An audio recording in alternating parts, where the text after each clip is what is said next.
students, welcome back to EVS lecture. Okay, in today's lecture we are going to learn about EVS. Okay, last lecture में हमने I think so we have covered about the phases stages of what will say population, कैसे कैसे population growth हुआ था. Okay, उससे related economy terms भी क्योंकि it was related to economy, so we have learned about that. अब इस chapter में हम पॉपुलेशन पिरामिड मतलब स्ट्रक्चर कैसे है पॉपुलेशन, चाहे वो डेवलपिंग कंट्री हो चाहे वो डेवलप्ड कंट्री हो, सबका अलग अलग स्ट्रक्चर होता है.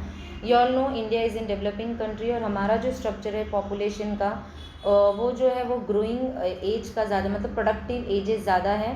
ओके, ग्रोइंग एजेस का ज़्यादा है मतलब जो 50 अपना वॉटल से 16 to 59 का जो पॉपुलेशन है वो ज़्यादा है. तो we are in developing country. Okay, so let us start with the population pyramid.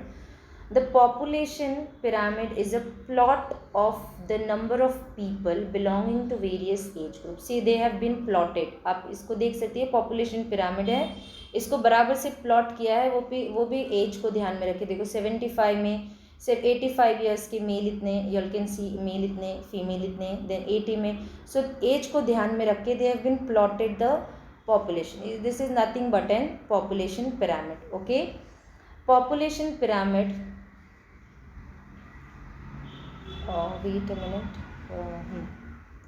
Population pyramid is an important feature to understand country's demographic situation. Demographic मतलब हर देखो हमने भी आपने पढ़ा होगा 11th में डेमोग्राफिक स्टेजेस. ओके, अलग अलग 3 स्टेज होते हैं. तो उस तरीके से अगर कंट्री के पॉपुलेशन के स्टेजेस को पढ़ना होता है तो हम इसको बोलते हैं डेमोग्राफिक सिचुएशन. तो इसके लिए population pyramid is very helpful.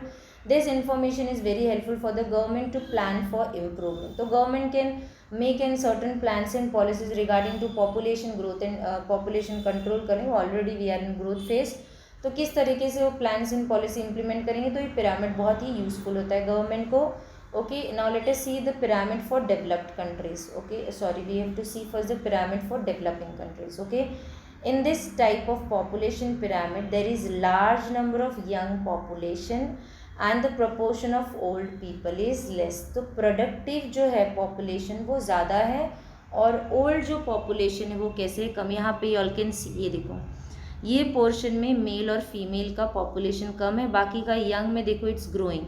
You all can सी, ये देखो नंबर से इसको ऐसे ये बढ़ रहा है, परसेंटेज बढ़ रहा है और ये आपका पॉपुलेशन भी बढ़ रहा है. तो आप देखोगे कि जो एज है मतलब जो सीनियर सिटीजन है उनके पॉपुलेशन कम है लेकिन ग्रोइंग एज के पॉपुलेशन ज़्यादा है. ये कौन सा है, डेवलपिंग कंट्री. ये डेटा हमको 2018 के उस पर मिला है. ओके, सर्वे पे. So it is true. Now pyramid for developed countries. In this type of pyramid birth rate and death rate are low. वो बोल रहे हैं कि बर्थ रेट भी कम है, डेथ रेट भी कम है. मतलब लोग कम बॉर्न भी हो रहे हैं, लोग कम लोगों की डेथ भी क्या हो रही है, कम हो रही है. Okay, you all can see the population for the developed country. You all can C age group.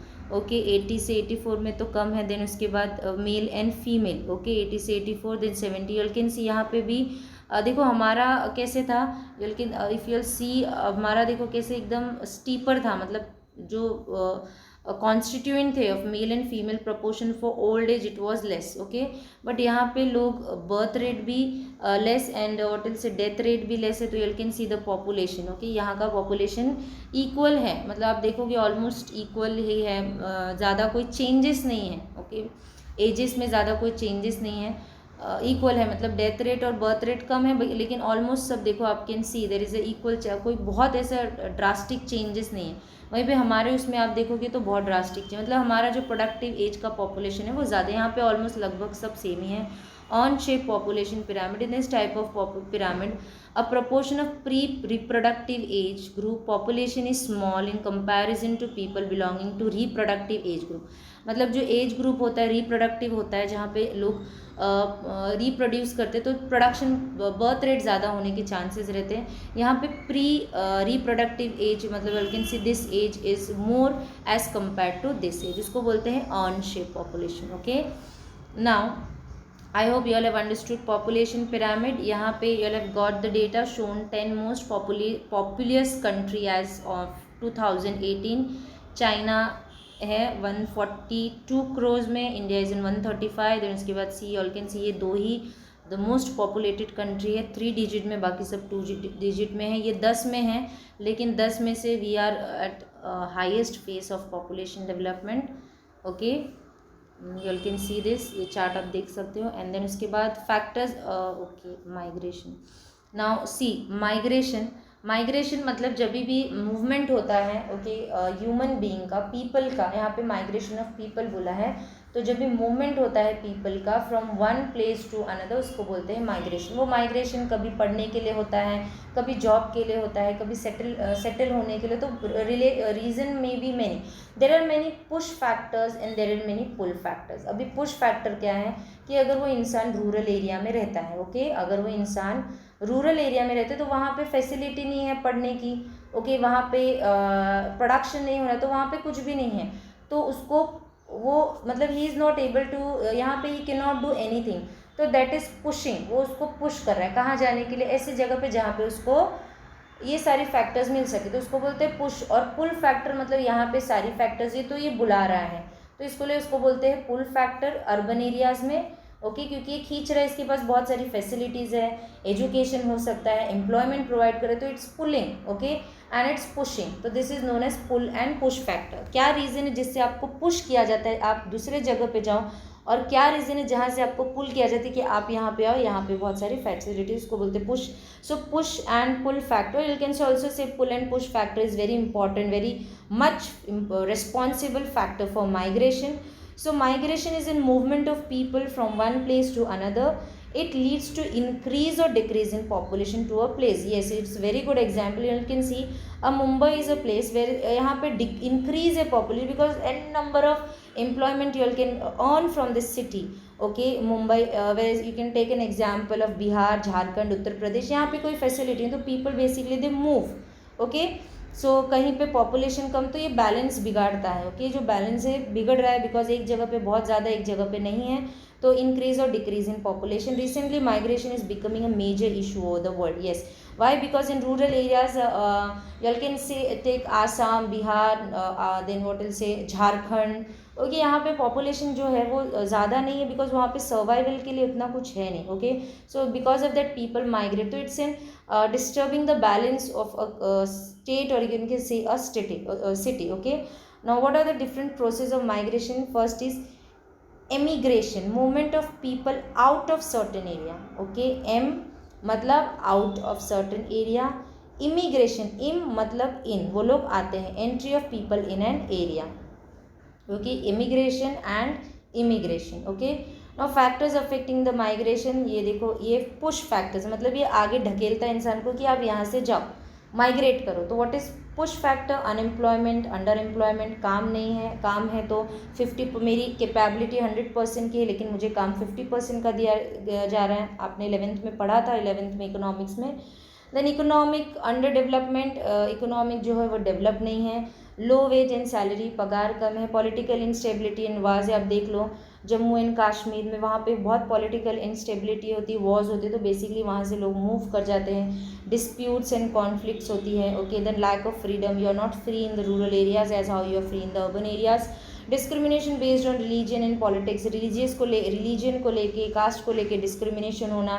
Lack of medical care, hospitalization facilities, now this are push, मतलब ये इंसान को पुश करती कि you go migrate from here, ऐसे। अब pull factor मतलब जो बुलाते, तो बेटर फैक्टर्स, बेटर फैसिलिटीज, ऐसे बेटर इकोनॉमिक प्रोस्पेक्ट्स, अर्निंग अच्छी है, हाई सैलरी इनकम, आप अच्छा कमा सकते हो, अच्छा स्टैंडर्ड ऑफ लिविंग मेंटेन कर सकते हो।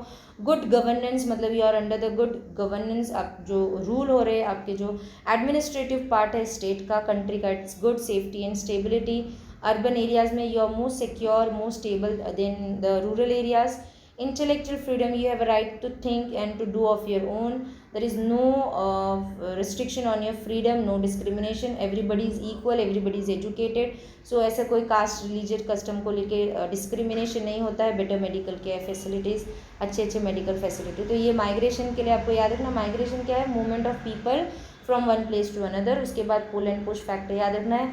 इमिग्रेशन मतलब IM मतलब इन एंड EM मतलब आउट, ओके, इस तरीके से याद रखना। रूरल मतलब जो गांव में आए, आपको तो पता ही होगा, सब इकोनॉमिक्स में हमने पढ़ा ही है, लास्ट 11th का ही पूरा उसी से रिलेटेड है ऑलमोस्ट। अर्बन मतलब शहर, okay. Now people build houses and develop their settlements, मतलब रहने की जगह हो जाती है जब इंसान रहता है तो उसको बोलते हैं सेटलमेंट्स।